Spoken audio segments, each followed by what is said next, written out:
La dernière fois, on avait parlé de l'excès, et j'ai envie de profiter de cette vidéo pour parler d'un autre truc qui ressemble un petit peu la demande et l'envie obsessionnelle en fait de l'amour et de l'affection. Bien entendu, on est tous humains, on a besoin de combler notre cœur, l'amour fait partie de ce qui comble un cœur, c'est d'une très très grande importance, hein, et de toute manière je l'apprends à personne.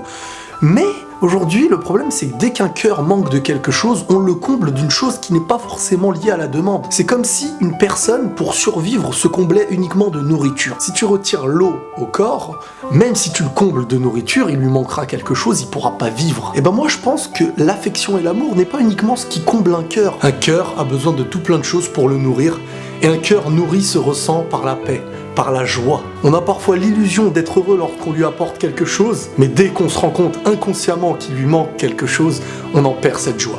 Même dans l'amour, même dans un couple, ou peu importe. À mes yeux, un cœur, ça a plein de récipients, et ce n'est que ma vision des choses. Pour moi, un cœur se doit d'être comblé par sa foi, se doit d'être comblé par l'amour. Et vous savez pourquoi c'est un problème si uniquement on se base sur l'amour obsessionnel en se disant « il nous faut de l'amour, de l'affection, sinon on n'a rien sur Terre ». On ne vivra plus pour nous, mais uniquement par besoin. Même si l'humain est toujours dans le besoin quelque part. Mais ce que je veux dire, c'est qu'on n'arrivera pas à se consolider de quelque chose, et dès lors qu'on perdra une personne, par exemple dans un couple, un divorce, ou une séparation, ou ce que vous voulez, on le supportera pas. Parce que notre cœur tenait uniquement à une petite chose, alors qu'un cœur s'endurcit par plein de choses, par de l'espoir, par de la foi. Et quand tu perds une chose, t'as toujours quelque chose qui vient tenir la balance. Tandis que si ton cœur affaibli ne tient qu'à une seule chose, lorsque tu la perds, t'as l'impression de tout perdre sur Terre. Donc à mes yeux, faites attention en essayant de combler toutes les parties de votre cœur et non pas en cherchant uniquement de l'affection ou de l'amour sans réellement se construire et le construire. Voilà les amis, c'est uniquement ma vision des choses. Prenez tous soin de vous